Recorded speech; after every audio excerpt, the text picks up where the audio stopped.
Hello everyone, कैसे हैं आप सब। उम्मीद करता हूँ आप सब लोग खैरियत से होंगे। आज की वीडियो में हम लोग बात करने जा रहे हैं फिजिक्स में न्यूटन के जो थ्री लॉज हैं मोशंस के, उनके हवाले से पढ़ने जा रहे हैं। न्यूटन का जो फर्स्ट लॉ ऑफ मोशन है उसमें हम लोग जो हैं वो ये कहते हैं कि न्यूटन फर्स्ट लॉ हमको जो है क्या क्या बताने जा रहा है, वो हमको जो फोर्स की गैर मौजूदगी के बारे में, न्यूटन की जो फर्स्ट लॉ है वो हमें फोर्स की गैर मौजूदगी के बारे में बता रहा है। ठीक है, तो किस तरह बता रहा है वो हम बाद में आप लोगों को समझा देंगे। और ये जो है न्यूटन फर्स्ट लॉ ये हमें फोर्स की डिफिनीशन दे रहा है। Newton first law gives us the definition of a force. अब न्यूटन फर्स्ट लॉ जो है ये इसकी स्टेटमेंट क्या है, इसकी डिफिनीशन क्या है, तो इसकी डिफिनीशन कुछ यूं है that a body at rest will remain at rest and a body in motion will continue its uniform motion unless it is compelled by an external force to change its state of rest or uniform motion। तो ये रही Newton first law की statement. आप चलते हैं इसकी statement के मतलब की तरफ। इस स्टेटमेंट का मतलब ये है कि अगर हमारे पास कोई बॉडी, कोई ऑब्जेक्ट जो है वो सुकून की हालत में हो, वो मतलब है कि अपनी जगह पर खड़ा हो, ये तो अपनी जगह पर ही खड़ा होगा, या अगर वो मोशन कर रहा हो तो वो यूनिफॉर्म मोशन के साथ जाएगा जब तक उस पर कोई जो है बैरूनी फोर्स, बैरूनी कुव्वत न लगाई जाए ताकि वो इसे मजबूर करे किस चीज़ के लिए कि अपनी हालत बदले। तो इसका मतलब क्या है, यानी जब तक हमारे पास फोर्स नहीं होगा, जब तक हमारे पास फोर्स नहीं होगा, यानी when there is no external force then body will remain at rest if it is already in rest। अगर बॉडी पहले से रेस्ट में हो तो वो हमेशा हमेशा क्या रहेगी, रेस्ट में रहेगी। लेकिन अगर बॉडी मोशन में हो तो वो यूनिफॉर्म वेलोसिटी के साथ जो है मोशन करेगी। यूनिफॉर्म वेलोसिटी का मतलब है कि उसका जो स्पीड है वो मतलब है 25 मीटर पर सेकंड के साथ वो रफ्तार कर रहा है, या मतलब है कि 50 मीटर पर सेकंड के साथ वो जा रहा है। तो उसकी जितनी भी डिस्टेंस कवर्ड होगी उसमें वो क्या करेगा, वो 25 मीटर पर सेकंड से जाएगा या 50 मीटर पर सेकंड से जाएगा।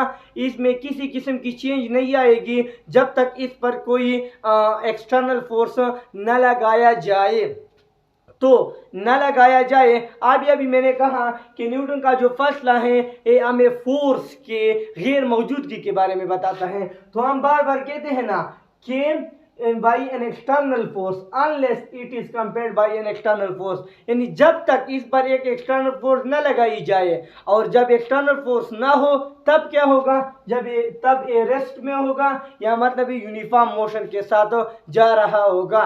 तो क्या मतलब है इसका, यानी हमारे पास ये हमको जो है फोर्स की गैर मौजूदगी के बारे में बता रहा है।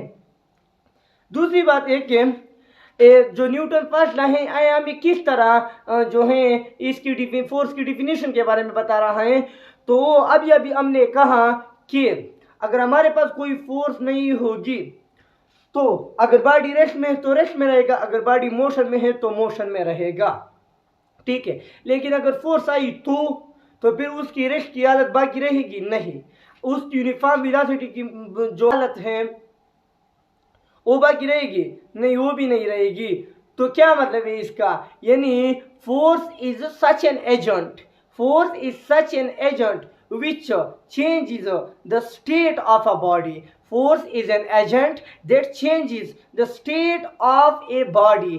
तो यह हमको जो है ये डिफिनीशन ऑफ फोर्स दे रहा है कि नहीं दे रहा है। यानी फोर्स जो है, force is an agent that changes the state of a body। ठीक है दोस्तों, तो इसने हमको जो है फोर्स की डिफिनेशन भी दे दी। अब हम चलते हैं इस पर मजीद बात करने।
तो न्यूटन की जो फर्स्ट लॉ है इसकी मैथमेटिकल फॉर्म हमारे पास कुछ यूँ है, क्योंकि अभी अभी हमने कहा कि जब हमारे पास फोर्स जो है वो नहीं होगा, इसका क्या मतलब फोर्स हमारे पास जीरो होगा, तो फिर क्या होगा हमारे पास जो एक्सेलरेशन है, क्योंकि एक्सेलरेशन जो है ये हमेशा हमेशा फोर्स से वाबस्ता होता है। जहाँ कहीं हमारे पास फोर्स होगा वहाँ हमारे पास एक्सेलरेशन भी होगा, और जहाँ फोर्स नहीं होगा वहाँ एक्सेलरेशन नहीं होगा। तो जब force zero acceleration zero. And what is acceleration? Change in velocity. तो change in velocity is always zero if acceleration is zero. So change in velocity is zero. It means velocity is not changing. It means velocity is a constant. तो जब velocity constant है it means हमारे पास जो गाड़ी है, हमारे पास जो body है वो यूनिफॉर्म वेलोसिटी के साथ मूव कर रहा है, या मतलब है वो रेस्ट हालत में है। रेस्ट हालत में अगर कोई बॉडी हमारे पास पड़ा हुआ है तो उसकी जो वेलोसिटी है वो 0 मीटर पर सेकंड है, और 0 भी एक कांस्टेंट डिजिट है। ठीक है। अब हमारे पास जो न्यूटन फर्स्ट लॉ है इसको हम लॉ ऑफ इनर्शिया भी कहते हैं। लॉ ऑफ इनर्शिया भी कहते हैं। अब इनर्शिया किस बला का नाम है? इनर्शिया हमारे पास किसी बॉडी की वो प्रॉपर्टी है जिसकी वजह से वो रेस्ट या मोशन के स्टेट को बदलने के लिए मुज़ाहिमत पेश करता है, रिलक्टेंस पेश करता है। तो इस बला का नाम बॉडी की इस बला का नाम बॉडी की इस प्रॉपर्टी का नाम क्या है? इनर्शिया है। ठीक है। तो अभी फर्स्ट लॉ में भी हमने ये पढ़ा कि वो हमेशा के लिए स्टेट ऑफ रेस्ट में रहेगा या हमेशा के लिए स्टेट ऑफ मोशन में रहेगा अगर उस पर कोई फोर्स न है तो। और इनर्शिया भी इस चीज़ को कहते हैं। तो इसलिए ये न्यूटन फर्स्ट लॉ जो है इसको लॉ ऑफ इनर्शिया भी कहते हैं। न्यूटन फर्स्ट लॉ के हवाले से एक और बात कि जो न्यूटन फर्स्ट लॉ है ये हमें जो है फोर्स की क्वालिटेटिव टच देती हैं कि फोर्स जो है ये क्या है क्या नहीं है, इसकी क्वालिटेटिव टच हमें बताती हैं। So hopefully you are enjoying this video very well. अगर आप लोगों को हमारी ये वीडियो पसंद आई तो प्लीज़ इसको लाइक करना हरगिज़ मत भूलें, और अगर चैनल पर नए हैं तो प्लीज़ इसको सब्सक्राइब करना भी मत भूलें।